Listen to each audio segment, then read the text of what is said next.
Goeiedag, ek is Carla Fletcher van BKB. Ons weet dit vat om tyd om jou rekeninginligting te kry of te verander, of jy wag vir 'n staat, of jy sukkel om 'n dokument in die hande te kry wat jy dringend nodig het. Daarom het ons kliënteportaal opgegradeer. Dis ontwerp om jou lewe makliker te maak, in 'n eenvoudige, veilige en gerieflike manier. Kan jy nou toegang kry tot jou rekeninginligting, state, fakture en transaksies.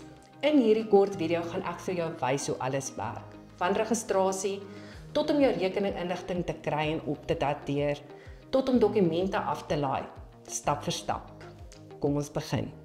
Kom ons meld aan by ons tuisblad, bkb.co.za.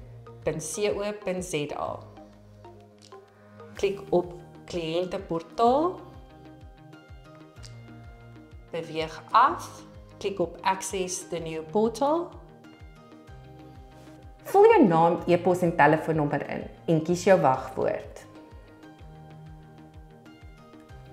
Jy sal 'n SMS ontvang met 'n bevestigingskode. Sodra jy dit bevestig het, kan jy enige tyd aanmeld met jou e-pos en wagwoord.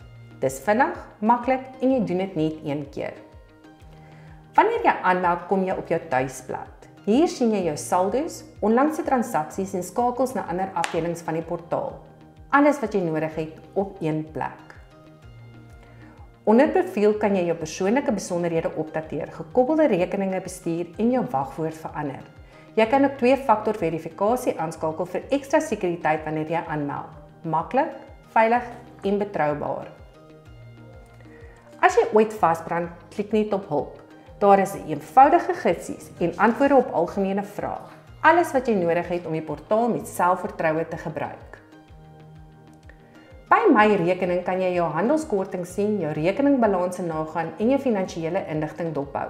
Alles in reëltyd. Geen oproepe of wag nie, alles is dadelik beskikbaar. Wil jy ou transaksies sien? By transaksiegeskiedenis word al jou betalings en aankope vertoon, duidelik en maklik om af te laai. Jou volledige rekord netjies en deursigtig. Al jou belangrike dokumente word veilig in dokumentbewaarplek gestoor. Hier vind jy jou state, fakture en rekeningverkope. Jy kan dit bekyk, aflaai of uitdruk, wat ook al vir jou werk. Vir ons lewende hawe en veselklante, jou veilingsfakture en rekeningverkope is netjies georganiseer onder lewende hawe of vesel, of dit nou van BKB of House of Fiber is. Alles is maklik om te vind en altyd op datum. En dit is dit. Die kliënteportaal gee vir jou alles wat jy nodig het, eenvoudig, veilig en gemaak met jou in gedagte. Ons voeg gereeld nuwe funksies by om jou ervaring beter te maak. As jy nog nie geregistreer het nie, doen dit vandag nog. Baie dankie dat jy saam gekyk het en geniet die gerief om jou rekening aanlyn te bestuur enige tyd, enige plek.